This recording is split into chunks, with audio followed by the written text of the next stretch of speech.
৩৫ বছর পর সরাসরি ভোটে রাষ্ট্রপতি নির্বাচিত হলেন মির্জা ফখরুল। সন্ধ্যায় বঙ্গভবনে শপথ, প্রধানমন্ত্রী ও বিরোধী দলীয় নেতার অভিনন্দন।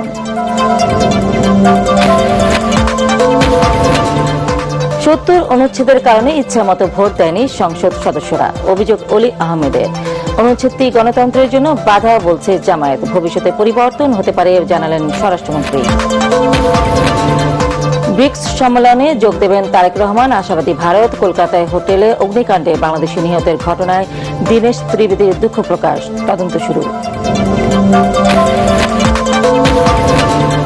তৃণমূল পর্যায়ে সাংগঠনিক কার্যক্রম আরও জোরদার করার নির্দেশনা তারেক রহমানের।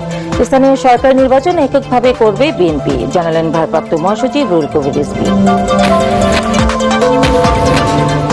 এবং স্বামীকে শেষ বিদায় জানিয়ে কারাগারে ডাক্তার দীপু মনি। বনানী কবরস্থানে শায়িত হলেন তৌফিক নেওয়াজ।